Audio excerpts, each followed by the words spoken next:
From where we left off, The Half-Skinned Steer by Annie Proulx.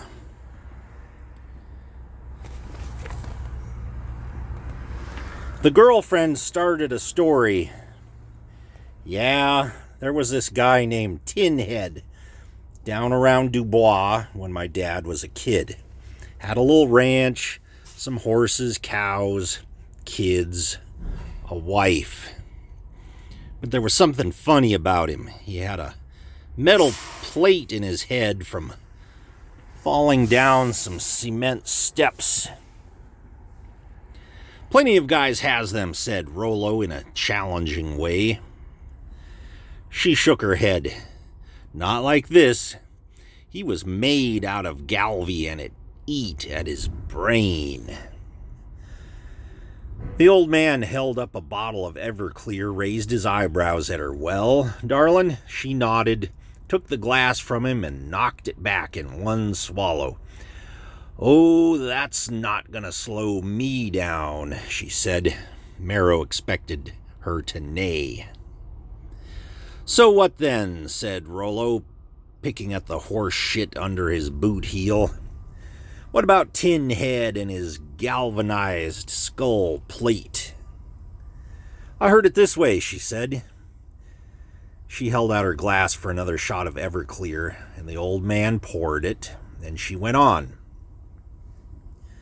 Marrow had thrashed all that ancient night, dreamed of horse breeding or horse breathing, whether the act of sex or bloody, cutthroat gasps, he didn't know. The next morning he woke up drenched in stinking sweat, looked at the ceiling and said aloud, it could go on like this for some time. He meant cows and weather as much as anything, and what might be his chances 2 or 3 states over in any direction. In Woolfoot, riding the exercycle, he thought the truth was somewhat different. He'd wanted a woman of his own without scrounging the old man's leftovers. He wanted to know now. Tires spanking the tar-filled road, cracks and potholes, funeral, Homburg sliding on the back seat. Was Rollo got the girlfriend away from the old man, thrown a saddle on her, and ridden off in the sunset? The interstate, crippled by orange pylons, forced traffic into single lanes, broke his expectation of making good time. His Cadillac, boxed between the semis with hissing air brakes, snuffled huge rear tires, framed a looming Peterbilt in his back window. His thoughts clogged as if a comb working through his mind had stuck against a snarl. When the traffic eased, he tried to cover some ground. The highway patrol pulled him over. The cop, a pimpled mustache specimen with mismatched eyes, asked his name, where he was going. For the minute, he couldn't think what he was doing there. The cop's tongue dapped at the scraggy mustache while he scribbled. Funeral, he said suddenly. Going to my brother's funeral. Well, you take it easy, Gramps, or they'll be doing one for you. You're a little polecat, aren't you? He said, staring at the ticket, at the pathetic handwriting. But the mustache was a mile gone, peeling through the traffic as Marrow had peeled out of the ranch road that long time ago, squinting through the abraded windshield. He might have made a more graceful exit, but the urgency had struck him as a blow on the humerus, how it sends a ringing jolt up your arm. He believed it was the horse-haunched woman leaning against the chest, and Rollo fixed on her, the old man swilling Everclear, or not noticing, or, if noticing, not caring, that had worked in him like a key in an ignition. She had long, gray, streaked braids. Rollo could use them for reins. Yeah, she said in her low and convincing liar's voice, I'll tell you. On Tin Head's ranch, things went wrong. Chickens changed color overnight. Calves was born with 3 legs. His kids was piebald, and his wife always crying for blue dishes. Tin Head never finished nothing he started. Quit halfway through a job every time. Even his pants was half buttoned, so his weenie hung out. He was a mess, with that Galvy plate eating at his brain, and his ranch, and his family was a mess. But, she said, they had to eat, didn't they? Just like anybody else. I hope they eat pies better than the ones you make, said Rollo, who didn't like the mouthful of pits that came with the choke cherries.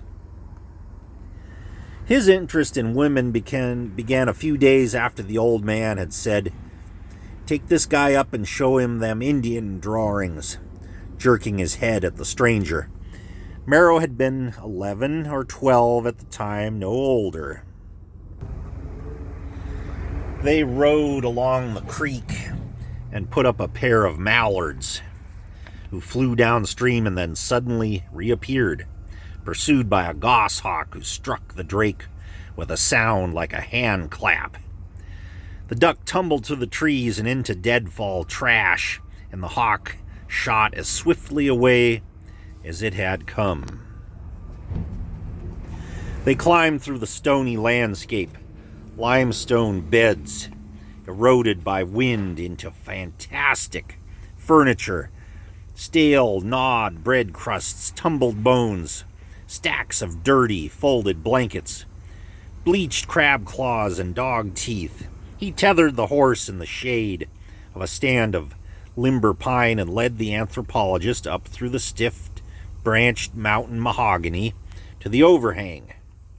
Above them reared a corroded cliff, brilliant with orange lichen, pitted with holes and ledges, darkened by millennia of raptor feces. The anthropologist moved back and forth, scrutinizing the stone gallery of red and black drawings, bison skulls, a line of mountain sheep, warriors carrying lances, a turkey stepping into a snare, a stick man upside down, dead and falling, red ochre hands, violent figures with rakes on their heads that he said were feather headdresses, a great red bear dancing forward on its hind legs, concentric circles and crosses and lattice work. He copied the drawings in his notebook, saying rubba-dubba a few times. "That's the sun," said the anthropologist, who resembled an unfinished drawing himself, pointing at an archery target, ramming his pencil into the air as though tapping gnats. "That's an atlatl, and that's a dragonfly. There we go. You know what this is." And he touched a cloven oval, rubbing the cleft with his dusty fingers. He got down on his hands and knees, pointed out more, a few dozen. "A horseshoe?" "A horseshoe?" The anthropologist laughed. "No, boy, it's a vulva. That's what all of these are. You don't know what that is, do you? You go to school on Monday and look it up in the dictionary." "It's a symbol," he said. "You know what a symbol is?" "Yes," said Merrow, who had seen them clap together in the high school marching band. The anthropologist laughed and told him he had a great future, gave him $1 for showing him the place. "Listen, kid, the Indians did it just like anybody else," he said. He had looked the word up in the school dictionary, slammed the book closed in embarrassment, but the image was fixed for him, with the brassy background sound of a military march, blunt ochre tracing on stone, and no fleshy examples had ever conquered his belief in the subterranean, stony structure of female genitalia. Except for the old man's girlfriend, who he imagined down on all fours, entered from behind and whinnying like a mare, not a thing of geology, but flesh. Thursday night, balked by detours and construction, he was on the outskirts of Des Moines and no farther. In the cinder block motel room, he set the alarm, but his own strenuous breathing woke him before it rang.